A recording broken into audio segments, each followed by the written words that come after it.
Hello, Year 3. Today we're going to do some creative writing. We haven't done this for a while, but first I have written a line of speech on the board. What can we play? Asked Jane. I want you to write the next 2 lines of speech between Jane and Ben. So Jane has just spoken. Jane has just said, what can we play? Asked Jane.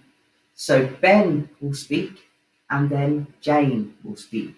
And I've drawn 2 lines here because if you remember, when we are using speech, each time a new character starts speaking, we start a new line. You have to try to remember that today. So can you write what Ben will say and then what Jane will say again after? So 2 more lines of speech, remembering those capital letters and speech marks as well. What can we play? Asked Jane. Can you add the next 2 lines of speech and I'll add them to my board as well? Well done, Year 3. I have written, what can we play? Asked Jane. I want to play on the slide, replied Ben. Me first, shouted Jane, and I've remembered my capital letters at the start, my capital letters for names, and added my speech marks into the correct place around what the characters are saying. Well done if you managed that. I'm just going to read the opening to today's story. Whenever we do creative writing, I always give you the opening to a story and get you to continue the story. I don't know how I'm going to get home, sobbed Rupert. I have no money and I've lost my wand. Now what can I do? He cried.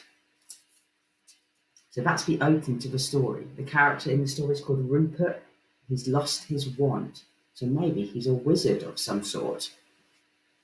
You can decide where the character goes, what happens next, who he meets. The targets I'm looking for today are for you to use capital letters and full stops correctly. So keep checking your capital letters and full stops. Keep reading your work and use some speech. And these are both things we have practiced recently.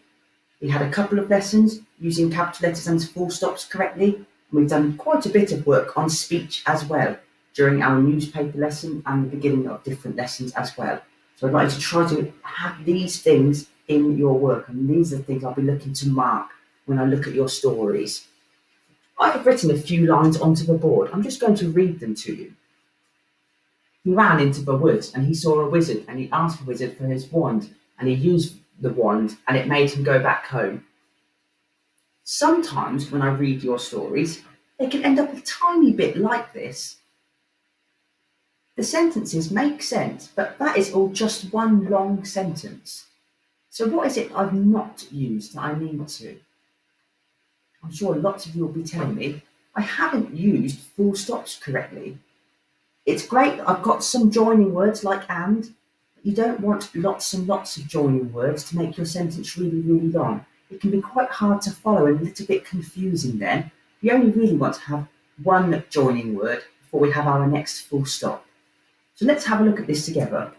You may want to pause the video and try and see how you would correct these sentences yourself, but I'll just run through and correct them on the board as well. He ran into the woods.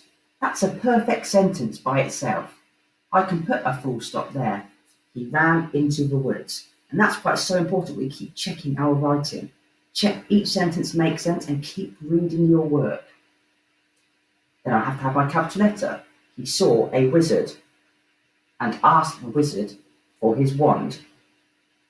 That's fine to put a full stop there as well. We've used one joining word. We've used the word and to join 2 short sentences together. We don't need lots more ands.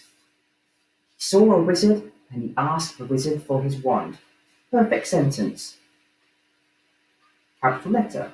We don't really want to start sentences with and. That's why I'm taking the ands away. We don't need to start sentences with the word and. He used the wand and it made him go back home. Full stop. This already sounds much better just by adding in those full stops. It makes it much easier for the reader to follow and understand your story. So do keep checking those full stops in your writing. So just to recap, I'm looking for you to use full stops and capital letters correctly, just as we have practiced recently, and also using some speech in your writing. So your character Rupert will meet somebody and they'll be able to have some conversation, some speech. But remember, we don't just want speech all the way through. I don't just want it to be Rupert said this, they said that, Rupert said this, they said that. We still need to tell the story. That's really important as well. Again, if it's just speech, we don't know where they are, what they're doing. It's just two people speaking to each other. And again, it can be quite hard to follow. But these are the targets I'm looking for. Remember, when I mark your work, I'm just picking out these things. That's my main thing that I'm looking for today. So try to do both of those things. Please keep using Google Meet. As we would do in class, it's a great way for every 10 minutes or so to stop and people to share their stories. And when we do read our stories, it also gives other people ideas for their stories, and also it helps us check our writing. Other people might have some ideas that you might be able to use in yours, or maybe some things you might need to correct. You might be able to pick those out when you read your work. So please do come on to Google Meet and keep sharing your ideas. Thank you, Ify. I look forward to reading them.